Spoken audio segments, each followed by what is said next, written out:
Well, hi, I am Mike Hingson, and I want to welcome you to Unstoppable Mindset. On Unstoppable Mindset, we get to talk to all sorts of people who have many, many different kinds of life journeys.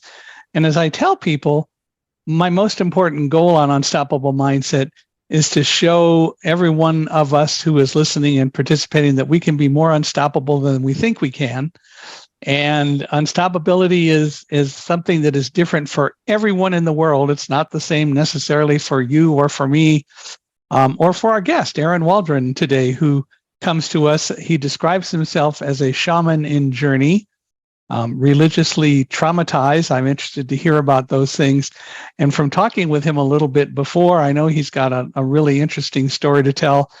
And I want to get to it. I'm anxious to hear it and to have a good conversation with him. So, Aaron, welcome to Unstoppable Mindset. How are you?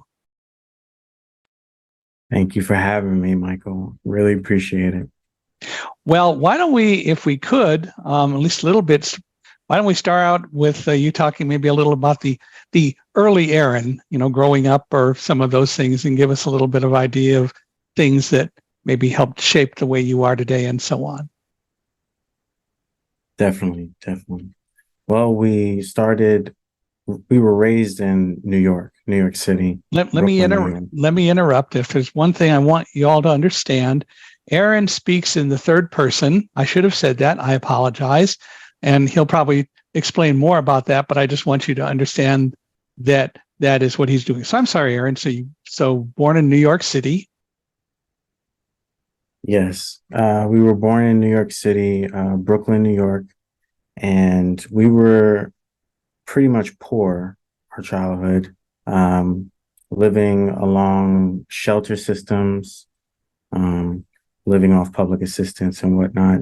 So it wasn't until after high school that, my life started to expand outside of New York. Hmm. And we joined the military. We joined the army specifically. And When it did you was do out that? of that was in 2007. Ah, okay. And that was out of, trying to provide a better life for my child at the time, my daughter, and just climb out of the hole that we were in. So, yeah, we did a military service 5 years, one tour to Iraq, and that was in 2010. And then we left the military in 2012, March, and started trying to acclimate back into the civilian world since 2013, really. But we found ourselves drawn to nonprofit, you know, just trying to help people. And so we ended up helping homeless vets find employment and housing down in Atlanta. And that was a really interesting experience for me. It really helped me deal with my own PTSD and my own mental health issues, struggling with memories, loss of people, things, ideas, lack of money, support, just really in a bad place mentally. But, this inner perseverance, just pushed us through to become a different, better person. What was it like coming back from the military, coming back from Iraq and the military in general, and then integrating in? I've never really had many discussions with people about that, but I'm sure that it must have been and is a challenge for anyone because you're going from one kind of a culture that you became engrossed in when you joined the military to now a culture that maybe you were used to before, but it's, I would think, sort of totally foreign because it's not what you did for a number of years. In your case, five. Yeah, you're right. It was like acclimating to a language that you have forgot, you know. In the civilian world, there's a language, a way of understanding things, a way of operating and living and existing. But in the military, it's centered around these three concepts: right place, right time, right uniform. And so it really makes life different. It makes it simpler from a soldier's perspective. If you focus on those three things, you'll exceed and be successful, mission accomplished. But when you come to the civilian world, it becomes so much complex, more complex, because, you can wear the right uniform, be at the right place at the right time, but you're still not enough. And a lot of And so people, we struggled with and a lot of that. other Sorry. people aren't necessarily in the same place that you are. Right. Exactly. Statistically, most people, veterans, don't really do well when they have to acclimate back into society because it's just, we're not accepted. There's no space for us. There's no bridge in between what you did to serve your country as a skill, as a job, um, and then crossing it over to something you can do in the civilian world that's not so focused on violence or bringing about violence. There's a lot of great organizational skills that we develop, leadership skills. This is something that most civilians lack, the ability to work well with others, and then it becomes a strong suit when you come through the military, even at the basic training level. So it's a lot to get used to, needless to say. Yeah. And yeah,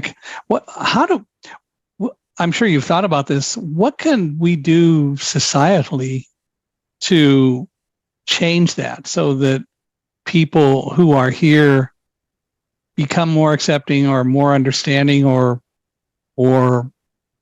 maybe it's that there needs to be done more in the military, but how do we deal with that? Because it certainly shouldn't be that way. It's got to be pretty traumatic all the way around. Yeah, definitely.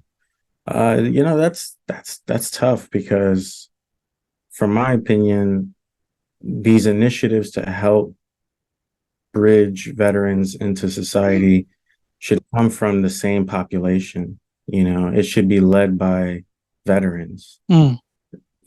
We have programs or initiatives that are spearheaded by civilians with no experience, then it comes off a little insensitive, and it doesn't consider the many complexities that a veteran is aware of and is dealing with. So there's, a disattachment, a disconnection. So when we go to the VA and we're talking to these civilians that are just trying to do their job, they're not fully understanding what we're dealing with. And so it should be more vets, becoming like peer support specialists or, things of that nature. There should be opportunities for vets to come back and help mentor other vets and help in that way. But yeah, that's just my 2 cents. But I definitely believe it's a very complex situation and there's no easy solution. Do you think any of that is changing and more vets are becoming involved in various ways? Yes and no. Yes and no. Like, there's opportunities for vets to start businesses, yes. But the lack of training and know-how is not there. Mm-hmm. The guidance, a lot of vets are dealing with trauma, physically and mentally, and even to the extent of religiously and spiritually, and it's preventing them from having a successful, wholesome life. A lot of them are dealing and struggling on a daily basis with regret, thoughts of loss, thoughts of not having, And thoughts of the things that they had to face when they were in the military and possibly overseas dealing with operations. Right. Yes, yeah. Exactly. Yeah, so it's kind of no fun. Well, so you did come back in to the to society, and you're working to make your way, and you've been doing that for what now, 10 years. But what's it been like? Or maybe I should ask a different question. What have you been doing, and what has it evolved to for you? Yeah, that last 10 years have been indescribable. We had a very divine moment as a dream. And in this dream, we felt and believed that we had an interaction with God and gave us a message to come seek and find God, know God more. And Mm-hmm. in our life at the time, we were struggling with the understanding of God. We were in religion and we were asking a lot of questions to, the local pastors. And a lot of these questions ended up going to places like, well, you just have to eventually just have faith, or it was, you shouldn't question God so much, things like that. So having this dream kind of felt like it was empowerment from God, the universe, the greater that created us, like saying, come find me. We're not hiding from you, like Mm. come get to know me. And so the come getting to know me led to us going to seminary of all places. We've been to college a few times, but never completed our degree, and then found ourselves with a couple of college credits applying to the Masters of Divinity at New York Theological Seminary and getting accepted. That was really a big one for us because it was just like, on paper, it looked like a no-brainer. This person should not come in, maybe because they lack credentials or whatever. But honestly, through the grace of God, we were accepted through the interview, and we were on academic probation for about a year, and we demonstrated that we could exceed maintaining above 80%, and we kept going. Mm-hmm. And as we did this, interesting enough, we thought we were going to become more Christian, like, and get into that. We even was attempting to become a reverend and go through ordination. And even that process was very traumatic for us. And we were surrounded by insensitive peers that just didn't see that something was wrong. Something didn't feel right with Aaron. And for a lot of other people too, it wasn't just Aaron. And before you know it, we had to just listen to this voice inside of us that said, maybe this is not your path. Maybe Mm. you're not intended to go down this road. It's not saying that it's a bad road. It's just saying maybe it's not for you. And from that moment, we've just been constantly having this organic conversation with an inner source that we believe is God, guiding us, counseling us, the spirit, you can call it. And being led by the spirit has transformed us in indescribable ways that we never imagined to be a shaman and journey. It just came about. Tell me more about that. What does that mean, being a shaman in journey, if you would please? Yeah, of course. There's a lot of different definitions or descriptions of a shaman around the world. Typically, they are holy, sacred people, um, people that traverse the physical and the spiritual side of life. But there's also a definition of shamanism or shamans that applies to everybody. Everyone's a shaman. But to acknowledge yourself as a shaman is to acknowledge that you are on a pursuit of a higher version of yourself. You're awakened to a certain degree. You see things differently, and you're not looking to follow so much, but to really embody this natural leader, and we give description to this as a path maker, which can be anybody, regardless of your ethnicity, your gender, anything. Like every human has the capability of, making their own path. Mm-hmm. So ultimately, to be a shaman is just to be that. It doesn't require you to have magical powers, or you don't necessarily have to be born from a certain tribe. Again, these are all traditional views, yes, and they're all respected, but they're not absolute. And to be a shaman is to also step into nothing is absolute. Is to accept the indifferences in the world, to see that other is you and you are other, and not see that, it's about your ego and it's about you. And to be a shaman is to step into a higher state of consciousness. So you, do you, I'm trying to think if I want to ask this, I guess. Well, I'll just ask. So where do you fit what you do or believe into the world of what a lot of people face here in this country, which is Christianity? Do you reject Christianity? Is that just a different path, or what? No, yeah, thank you for that question. Reject is not something that we're doing. That's not the way to describe it. But we've been able to step out of this theopoetic four walls of religion and see that there's the many that are trying to describe God are all right and all wrong at the same time. And so, being that America is a Christian hegemony and is predominantly dominated by Christian values and beliefs, the belief that there's one God, one Savior, it falls into this absolute idea.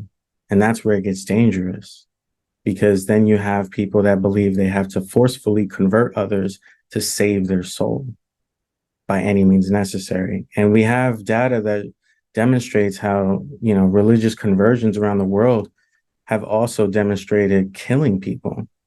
These are not just harmless acts. These are violent acts to force people to belief systems that they believe they're doing God's work by saving this person's soul, by converting them into something that is not natural to them. And so that's just like burning down the Amazon. It's equivalent, when we go around with our beliefs. And Christianity has been doing this around the world historically. So this is nothing new. It's just we believe we're in a time where we can start articulating and understanding that Christianity is not the one sole religion that's the saving grace of the world and all existence. It's a very strong, popular religion, but it has been hurting people along the way. And we cannot, continue to overlook that. And so with that, we stepped outside that space of Christianity and religion, for that matter, to help people that are navigating how to pursue God outside of these common, strong religious avenues of belief and traditions. So you got a master's degree in divinity and you're now working on a PhD. How does the school, the college where you are, fit into your beliefs, or how do people there receive you and your thoughts? Interesting enough, Aaron is received with love and acceptance because people that know me know we're not a violent activist. We just are an advocate of our experiences. And it just so happens that there's hundreds of thousands of other people that experience similar things, such as this idea of religious trauma and the effects of it and how it affects us in forming our identity, navigating the world, understanding who we are, connecting with the thing that we can't see or describe, this idea of God, so it's kind of, if you think about it, we're rethinking church beyond church, creating spaces for people to gather and still feel welcomed and feel encouraged to pursue God outside of religion in their own ways. So yeah, that's all we're really doing, is being a path maker, embodying this idea that we're paving a path that others can, learn from and see that you can do it too.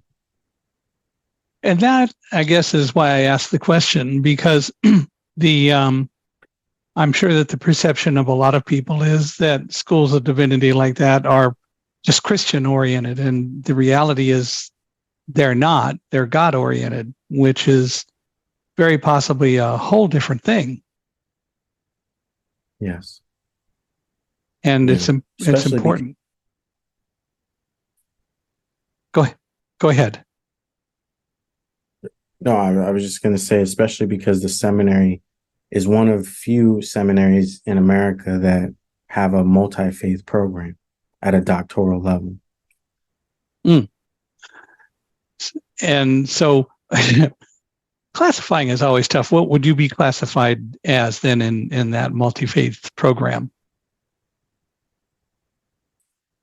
I guess using their grouping terms would be falling along the spiritualist Okay. track. Okay. Yeah. Cool. Well, again, um, I think personally that it's all about God, and um, and you can talk about Jesus, you can talk about any number of things, but it's still ultimately, and Jesus would say in the Bible that it's really all about God.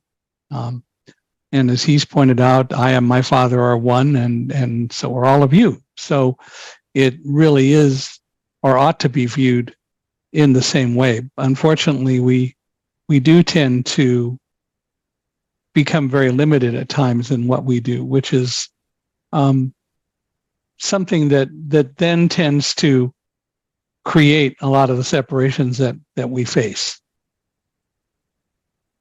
Yeah, it's true. So, what's your PhD thesis on?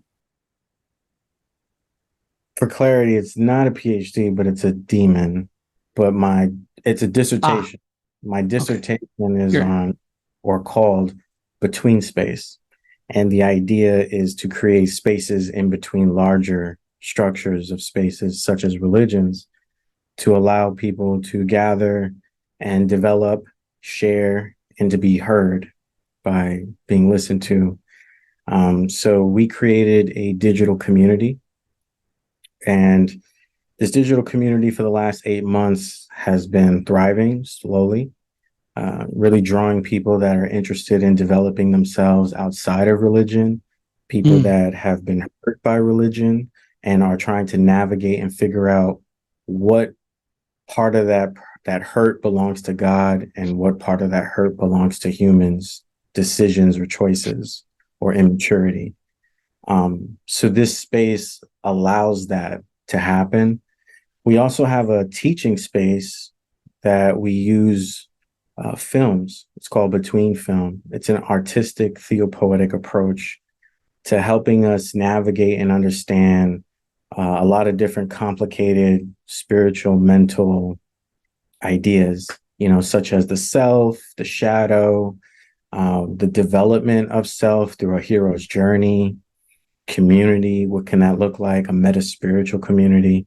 So we been looking over films and talking over them. They're pretty cool, and it's really great because a lot of people get intimidated by books, and mm-hmm. so with this kind of teaching approach, people are just jumping in. They're like, oh, I saw that movie, or we watched the clip and then we talk about it, and it's more inviting. There's no gap thinking. There's a lot of people thinking that they got to read a lot to be smart, but we're naturally very highly intelligent as humans. And, we spent a lot of our early upbringing not being cultivated, but being, conditioned. And so this approach also is trying to help people recondition their minds and kind of decolonize their minds so that they can go about identifying themselves, identifying what spirituality they want to formulate and use for their own, well-being, without tarnishing them and putting them down and telling them what to do.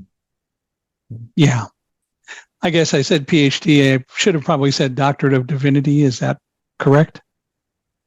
Doctor of Ministry, Doctorate of Doctor of Ministry. Ministry. Okay. Yes. Okay. Anyway, okay. Well, good to have the right terminology. But so that is what the public space community is about. The things that you Yes. were talking about. Yes. It's dissertation. Yeah. So is this a concept that you created, or was this something that was already around and you're studying it more, or did you create it, as I say?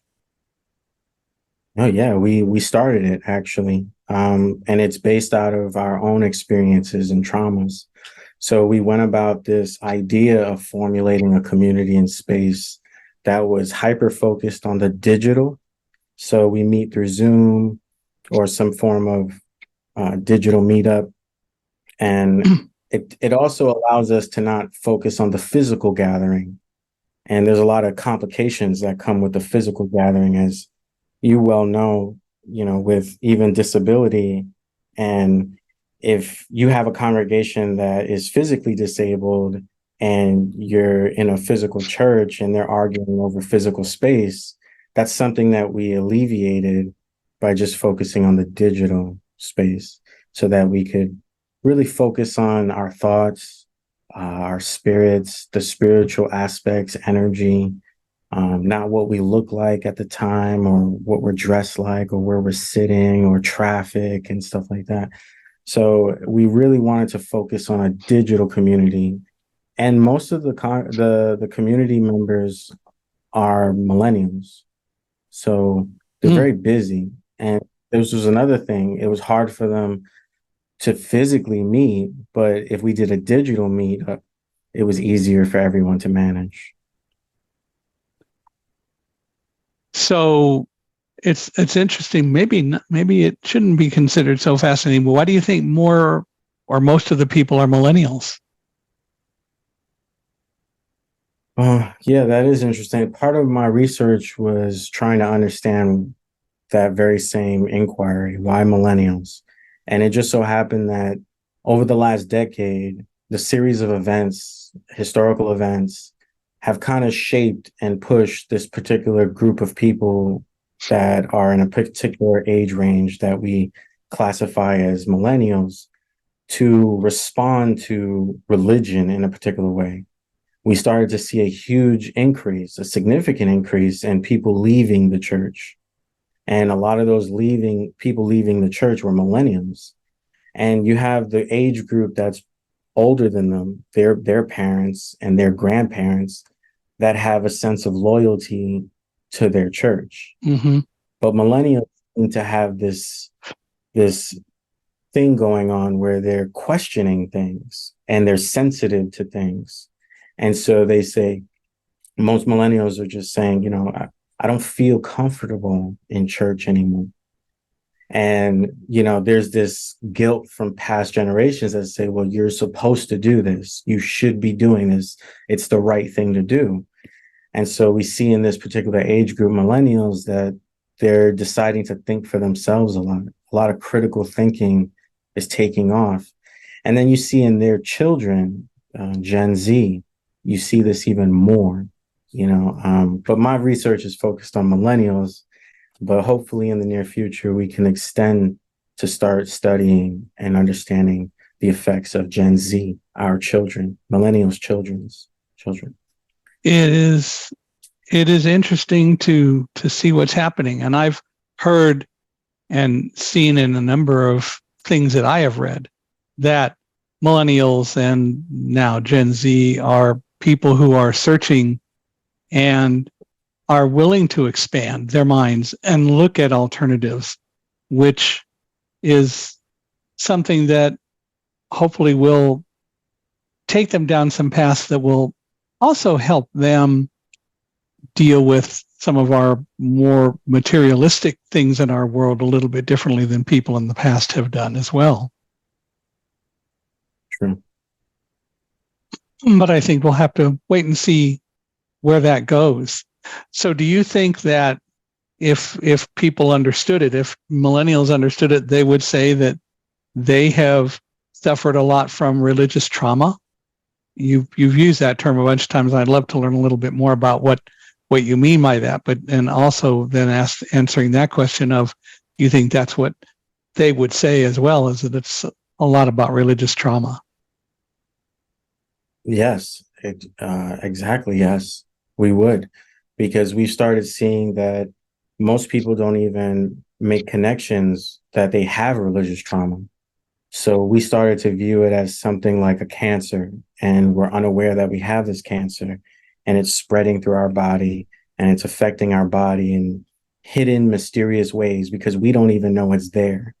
And so the same thing could be said about religious trauma, because one person could say, well, I don't agree from my perspective that I have religious trauma. I don't think religion hurt me, but the people hurt me.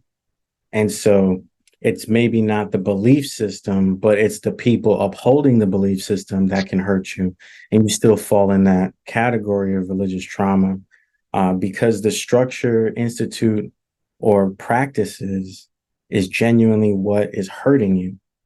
And when it hurts you in a way that you cannot operate in a wholesome manner, you cannot be yourself naturally the way God made you, that you have to conform, pretend, and you now find yourself feeling depressed, forced, obligated, guilted even to partake and uphold traditions, practices, and beliefs, you're in the category of experiencing and struggling with religious trauma. Interesting concept that you make me think about.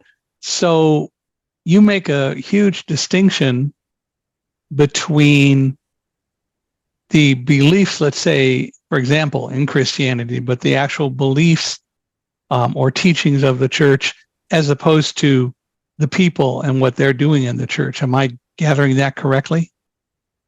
Yes, yes. And so it isn't for example, Christianity beliefs or the basic precepts of the religion, or the Jewish religion or Muslim religion or Buddha and so on, but it's how people deal with them, which is a whole different animal. Yes, it's how we wear it. It's how we're taught it. It's how we embody it and practice it. Exactly right. So like in my training during the Masters of Divinity, studying the four Gospels, studying the First and Second Testament, really starting to learn how to exegete texts and understand what God is saying in the text versus what man has said it said or has interpreted it way. And so that's where we have the whole, corruption taking place.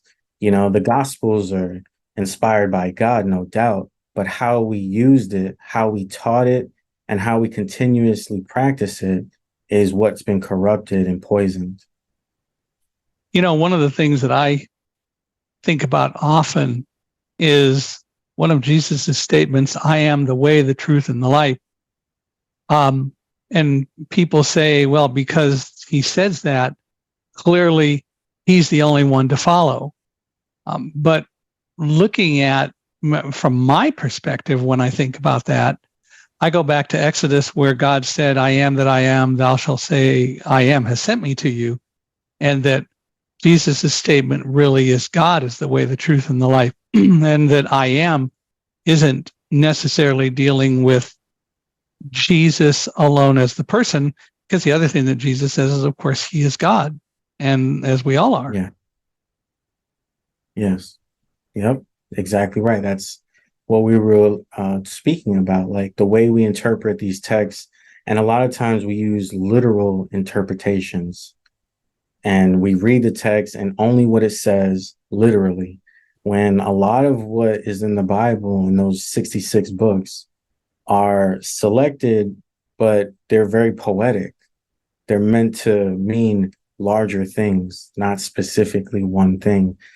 So like when we have a lot of Christians that hyper focus on literal understandings of the Bible, that is where we get, these kind of teachings that really trap people to believe in one way.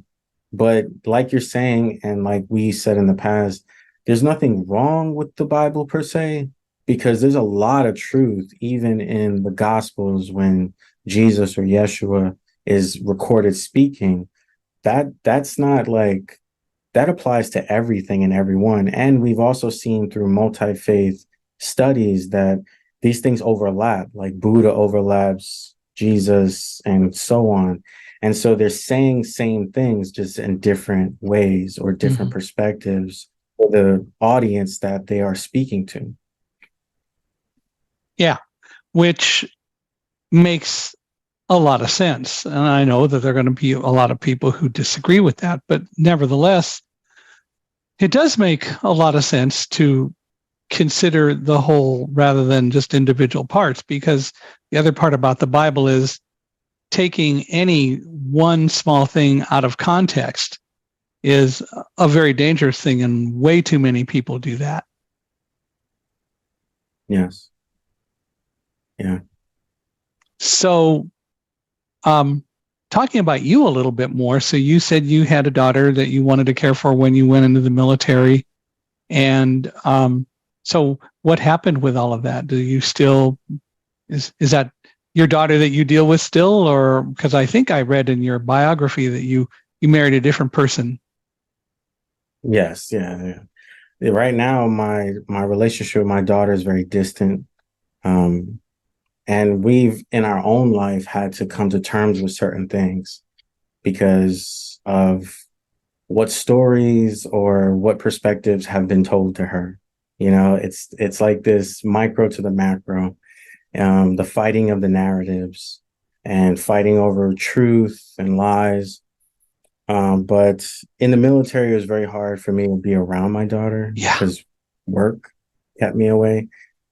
So a lot of my love language came out of gifts, sending her gifts, things of that nature. But we didn't get really the relationship that we kind of dreamed of. It just hasn't been able to happen yet. And so she lives with her mom, and you know, she's happy, and we don't want to take that away from her, but Mm-hmm. we do prepare in our mind and our spirit that one day, if we do get to spend time with her at a closer capacity, that we're prepared to be, demonstrating love and not all this regret or anger or something. So, yeah. Well, anger and hatred and so on doesn't really benefit anyone. No, I had the opportunity to read a book by Henry Drummond. Have you heard of him? don't believe we have. He's British from the 1800s, and he wrote a book. It's a very short book, really simple and easy to read, and it's called "Love is the Greatest Thing in the World," and it is all about love. And actually, the version that I got from Audible also has other addresses of his in it, but it's, I think, a very fascinating book and puts a lot about love into perspective in a very simple way. And he talks about love in terms of the Bible, and he talks about faith, hope, and love. And the greatest of these is love, which is something that John talks about a great deal, and I think Paul does, but Drummond mainly refers to John. But I thought it was a really interesting and a good book. I discovered it a couple of months ago, and I've enjoyed reading it several times. Awesome. So I hope that you you do get an opportunity to spend time with her. But you've gotten married since then. Yes. Yes. Happily married. And honestly, this marriage, this relationship has allowed me to start loving myself or understanding what that even looks like. Mm. My past relationship, it was hard for me to even understand what that even looks like, loving myself, because we were so caught up in pleasing others that we were trying to exterior, a love outward, kind of thing. And so with this relationship, we're loving inward, and it just keeps bouncing out even more. So we get to love more than we could possibly imagine just by loving more of ourselves. So yeah, this was definitely something that we did not expect, but again, it felt spirit led. And so we followed that path, and we've been happily in love since. How long you been married? Coming on 7 years now. Oh my gosh, congratulations. Even though Thank you. I was married for 40 years before my wife passed last November, you're newlyweds, but still congratulations anyway. 7 years Yeah. is a feat compared to a lot of things we read in the papers about marriages and divorces. So I'm glad it's working out well for you. Thank you. Thank you. So as you analyze yourself and so on, what would you say motivates you? Yeah. People, honestly, people, people persevering through challenges motivates me deeply. When we found ourselves in some real depressed times, we would listen and watch like things like Arnold Schwarzenegger talking about pumping iron, or uh, Les Brown talking about his motivational encouragements. So these motivational speakers and their perseverance, they survived challenges and became better for it. That's the kind of stuff that really motivates me. You going to at some point work on being more of a visible motivational or public speaker, or is that kind of one of the paths you want to take, or which way do you want to go once you get your Doctor of Ministry? Well, honestly, after that, we definitely want to continue schooling. We want to pursue the psychology track, become a therapist one day, Hmm? and possibly even become a young in and out analyst. But we definitely want to help people to a large capacity. We have skills and gifts that we're starting to really recognize about ourselves that we believe will make us a very crucial asset in the field of psychology, therapy, even spirituality. So continuing to inspire people, motivate people, empower people is definitely something of a cornerstone that we will continuously do. Mm-hmm. If I may, I think you and I talked about it before, but I'd like to ask if it's okay. Why is it that you decided to speak of yourself in the third person as opposed to an I and a me? Yeah, great question. Thank you. It was really out of a spiritual understanding of something for us. When we were halfway through our Masters of Divinity, there was something taking place spiritually inside of us that kind of awakened us or opened our eyes to see that we are not an individual by any means. We're all interconnected. And so we're basically part of a bigger collective. And the we is a constant reminder that Aaron is not alone, is not one person, but Aaron is part of many, a collection of other human beings, other living beings, other conscious beings, other spiritual beings. Um, when we dove deeper into our meditation practices, we started to realize that we are not alone in the universe. We're not alone in anything. We're so connected to everything, and everything is so close to us, we can't even imagine it.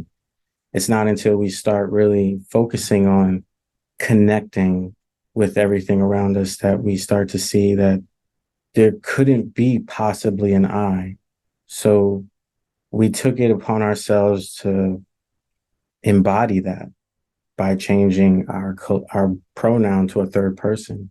Mm-hmm. And still it's a constant struggle or practice. And sometimes we slip up and say I, because most of our life we've been conditioned to speak in a first person and refer to ourselves in I and be an individual.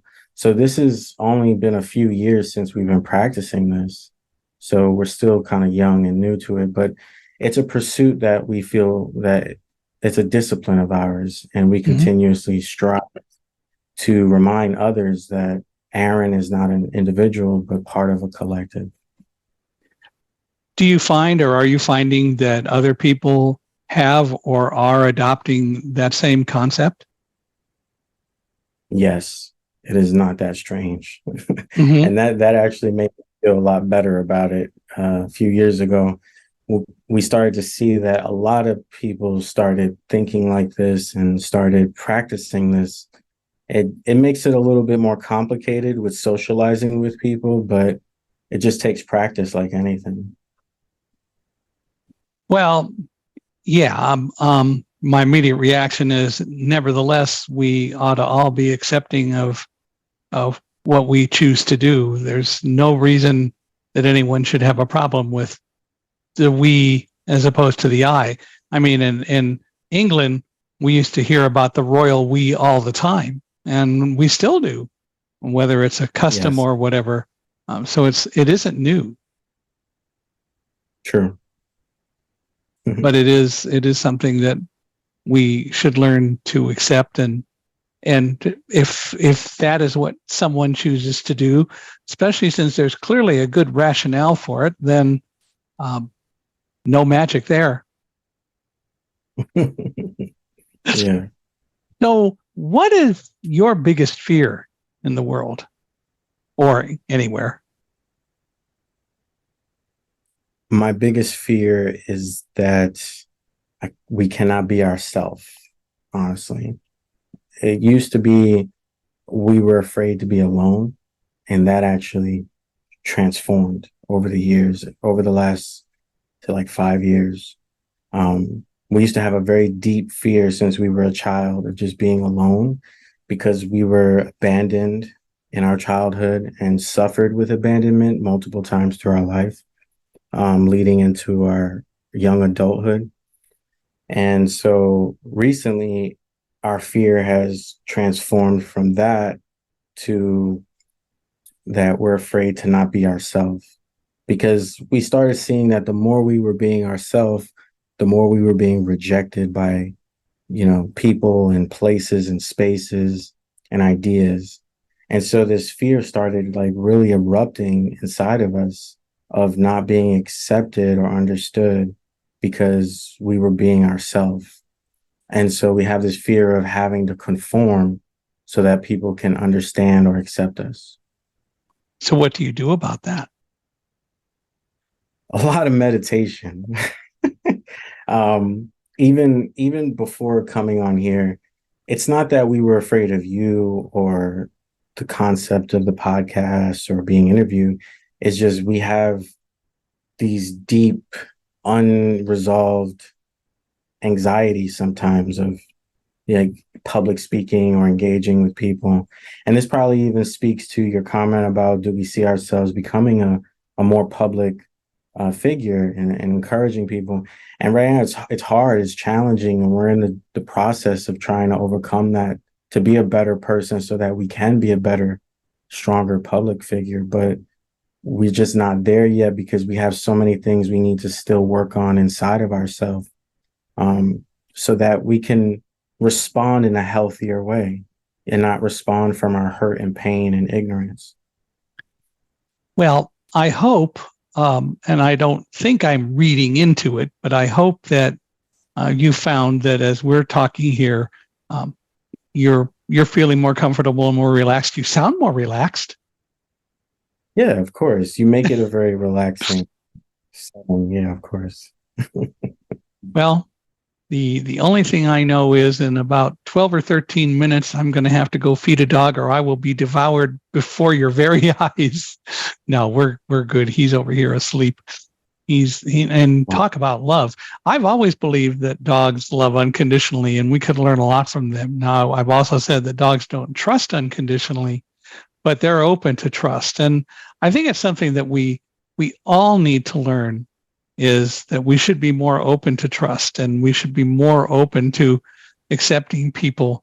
Dogs don't have hidden agendas like people tend to do or like we suspect people tend to do, which is a problem. And so we lock down our innate desire to possibly trust someone. We've been taught not to do that. And that's so unfortunate, it seems to me, in society. We should really both be more willing to earn trust and have our trust earned than we do. And I hope that with the millennials and Gen Z, we'll start to see more of that coming through. Yeah, we do too. And we have high hopes because a lot of people are beginning to really think for themselves and question. So, there's a And lot of there's hope for humanity. and there's nothing wrong with questioning. There's nothing wrong with asking, Right. and exploring. Yeah. Yeah. Yeah. Because even when we would talk among our divinity peers, MDiv peers, we would speak about, this very same concept, and there really shouldn't be a hierarchy to it. we're all in the pursuit of understanding God, describing God, studying God. Like there should be no competition. We should all be learning from one another. And all my peers have all been uh, critical thinkers. You know, even a lot of them still are Christian, and we get along just fine because we understand that Aaron doesn't have to say it the way that so and so said it. You know, we're both talking about love. We're both Hmm. describing love. God being that ultimate love power or energy. And even more than describing it is living it. And that's, I think, what it ultimately has to come down to, is that we make the decisions, and then whether we say it in different ways. Um, love is a concept that I think we all can truly understand and then live by. No matter how we describe it, it's still the same thing to do it. Yeah, we all need it too. We do all need it. Yeah, regardless of your wealth or what you think is wealth, we all require love. We all require air. You know, we all require these human things. So that's why with us, you know, we see beyond certain labels and social constructs like racism and race and see like, you know, we're all humans. Why are we killing each other over these things that we're describing that we say make us different, but we're not really different. So even our choosing of a third person pronoun could also be interpreted as an advocacy for a united space. Like we're all connected. You know, for me to hate you is to hate myself. To hurt you is to hurt me, Hmm. you know. And we've been saying this forever now. Aaron Waldron is not the first to even talk about this. You know, this has been going on for a long time. It's just we need more people to listen. Check out Henry Drummond's book. You'll see a lot of those same comments made in this book by this well-known philosopher and theologian. Think you would like it. Awesome. Thank you. Well, now, Definitely. yeah, love, the greatest thing in the world. Um, so here's a off the wall sort of question. Do you think that someone or at some point people will decide that your beliefs and so on are just another religion? Does that make sense? I'm not sure I'm Yeah, that asking it does the make. right. It's an No, interesting yeah, yeah. question. Yeah, it is a very interesting question, a very dangerous question too, Yeah. right? Yeah. It's something that we had to ask ourselves along this process, interesting enough, when developing a community, when developing a rubric to teach people. The first thing we had to ask ourselves is what we're proposing.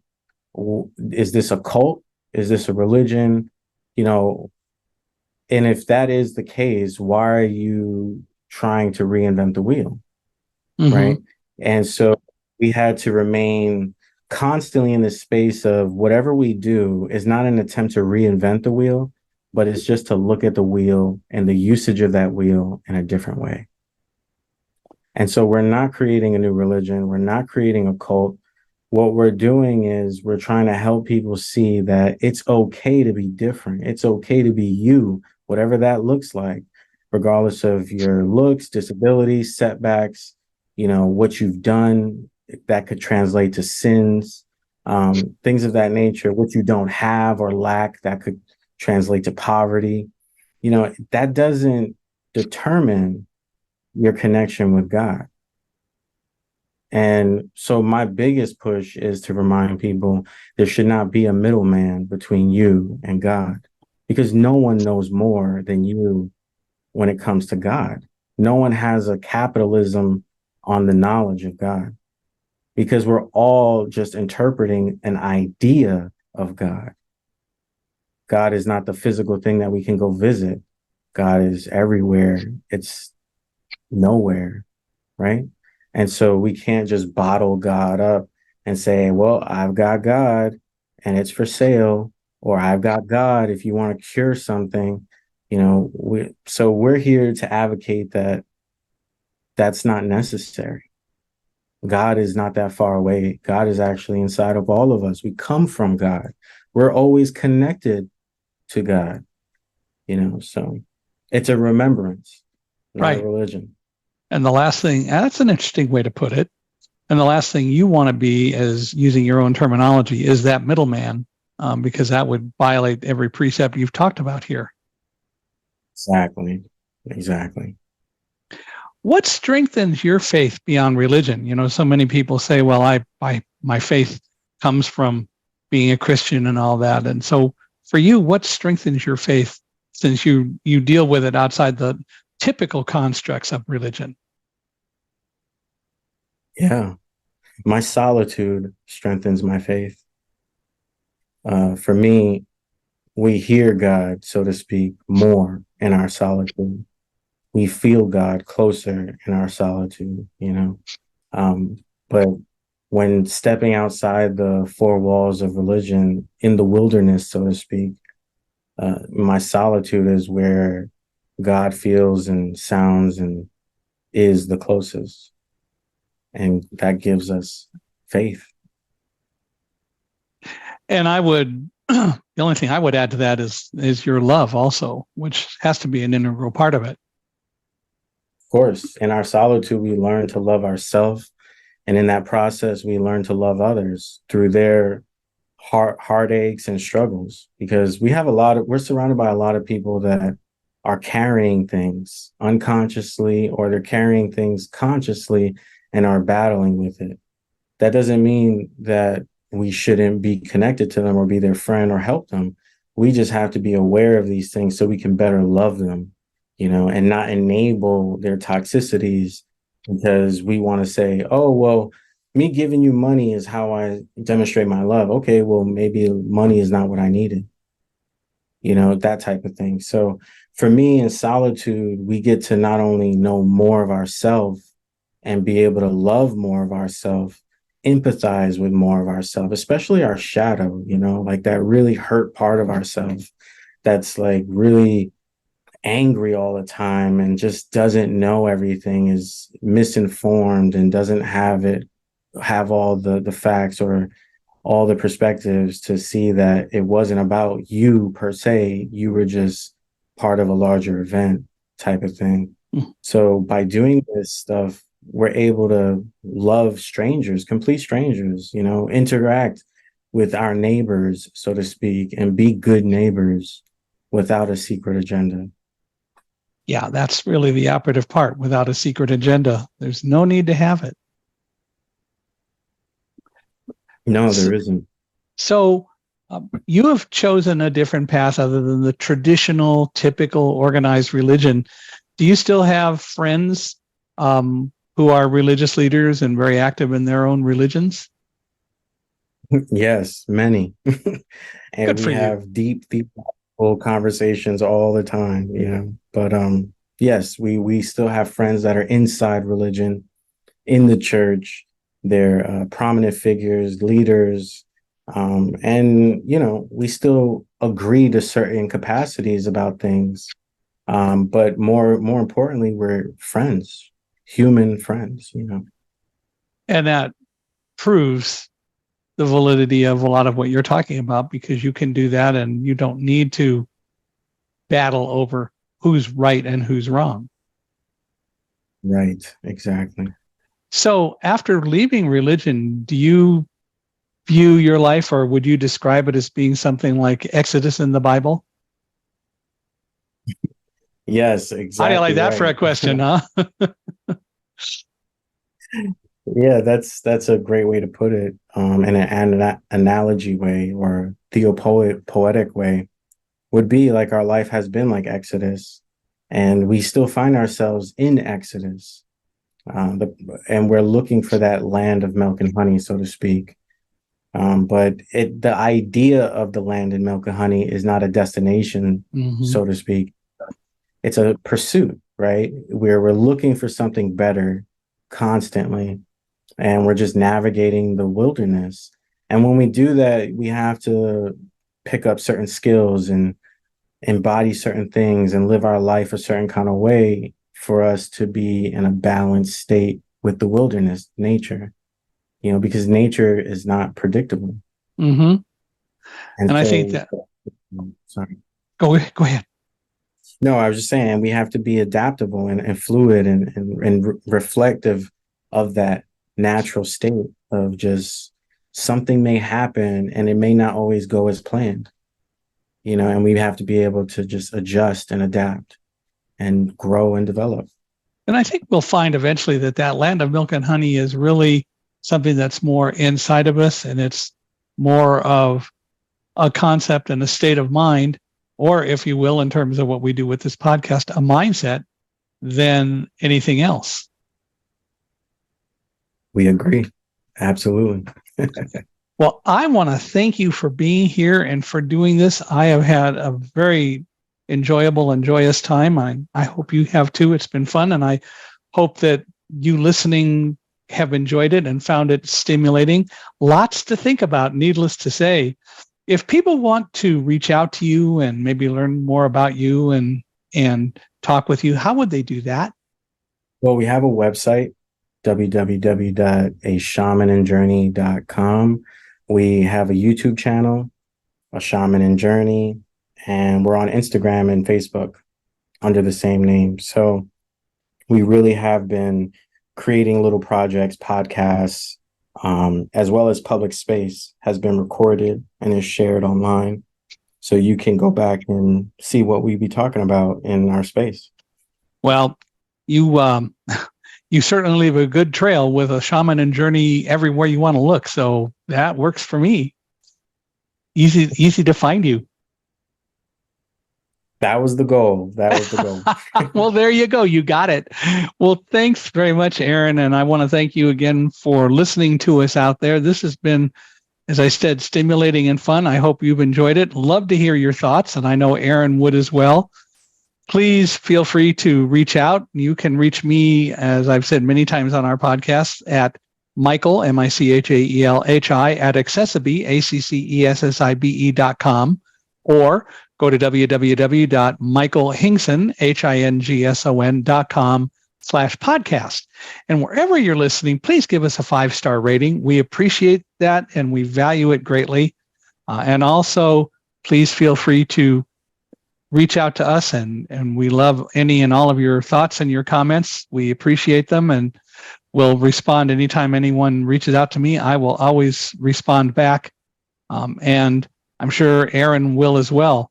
So I would just say once again, Aaron, this has been absolutely wonderful, and I really thank you for being here with us. Thank you. Thank you for the opportunity and great conversation.